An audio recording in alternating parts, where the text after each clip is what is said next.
Well, Mr. President, ladies and gentlemen, thank you very much for that. And can I start by offering my personal congratulations, sir, to you for your leadership in making this assembly, as the Foreign Secretary has said, one of the foremost international gatherings of its kind. And as a politician, can I say I admired your brilliant ability last night, having said that it wasn't a time for speeches, to slip in a very important speech, a speechette, perhaps we politicians might describe it as.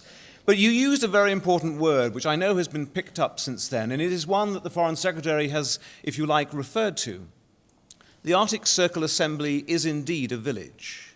We are one part of that village, but I hope that you will understand, and I hope that everybody else here from the rest of the village will understand, we intend to be good neighbours and not act solely in our own interests. A village is not owned by one party.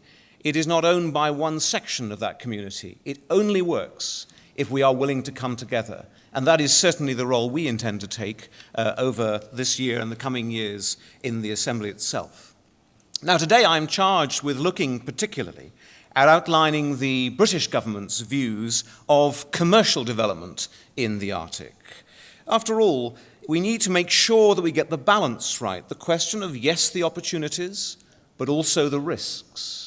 And we also understand that commercial development cannot be seen in isolation from the human and environmental considerations here. They are, as you will all know, each interwoven with the others. Indeed, despite what some commentators may say, the Arctic is not a blank canvas. There are at least 4 million people already living here.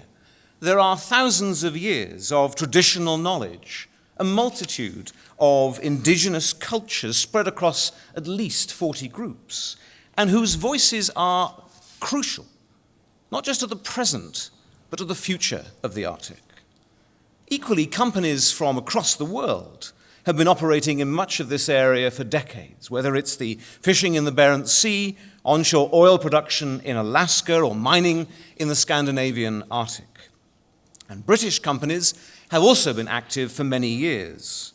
BP opened its first office in Alaska in 1959, and there are now some 13 oil fields on the Alaskan North Slope.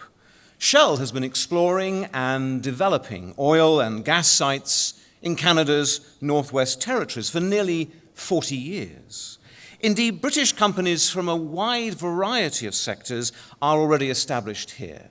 The Foreign Secretary mentioned several, from exploration and junior mining to construction and infrastructure, from financial and professional services to specialist equipment and machinery. But now the economic level of interest is rising, and the pace of this change is only going to increase. Now, over the last decade, the Arctic has become, I think we would accept, a byword for our changing climate and our changing world. As the Foreign Secretary made clear, this is both a risk to the Arctic's climate, but it can also be an opportunity. And what is clear to me, and what becomes increasingly clear to many, many more people, is that the Arctic itself has significant commercial potential. But at this stage, is it just potential? Now, I'm not talking about us facing an artificial debate about a race for resources, a simplistic presentation of, on the one hand, conservation, and on the other hand, unrestrained industrial exploitation.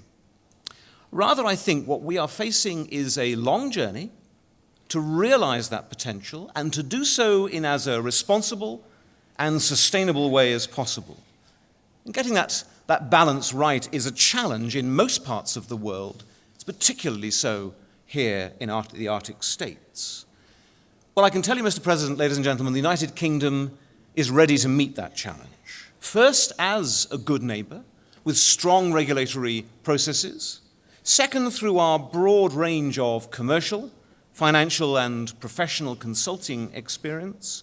And thirdly, because we offer a breadth across many of the key business sectors crucial to the commercial future, whether it be in infrastructure or engineering, mining, or indeed risk management. And fortunately, I believe this assembly begins from a very strong position, because despite some commentators' views, the Arctic has, I think, in recent decades, enjoyed a stable framework of governance. The vast majority of territory, after all, falls clearly within the jurisdiction of 8 Arctic states, with their own laws and governance frameworks.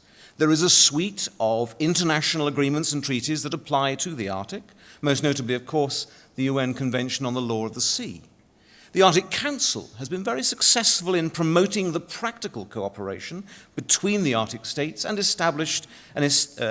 provided an established forum where they can discuss the issues affecting them. So, if you like, the foundations for good governance are in place. But whilst that may give us the opportunity to get it right, we also have an individual and village-wide responsibility to make sure we do.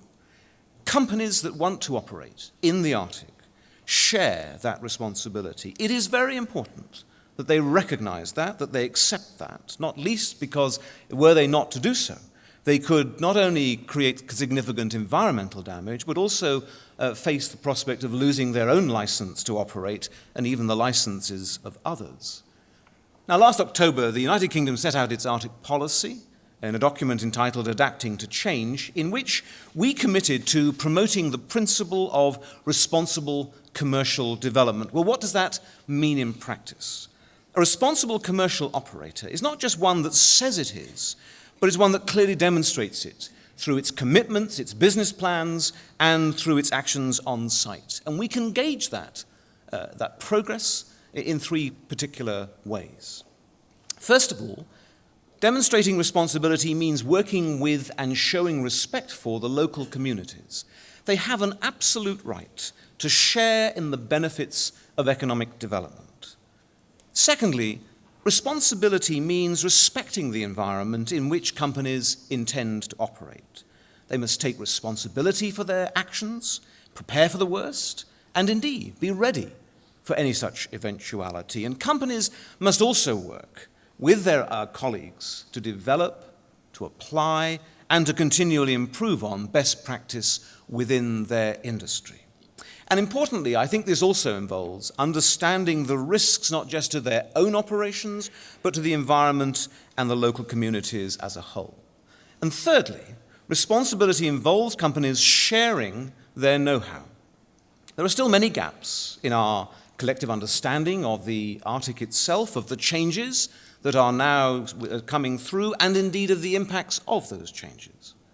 Filling in those gaps and linking with the traditional knowledge of indigenous peoples in the Arctic is crucial if we are to successfully mitigate both the long and short-term impacts of commercial activity.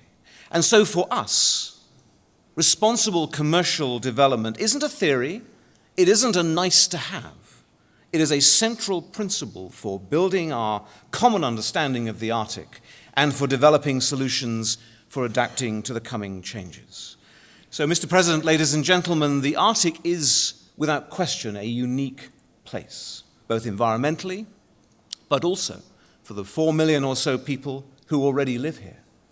We in the United Kingdom understand that, and we wish to be a good neighbor, building on our existing political and economic ties.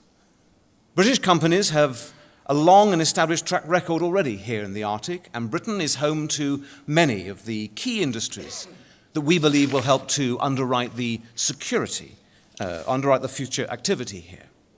And that is why we believe that the Arctic is a region of great economic potential, provided that the governance in the region remains stable, remains collaborative and open. The Arctic states, the local communities, and businesses operating here will have the opportunity to get its development right, not just now, but for the next generation as well. Thank you very much.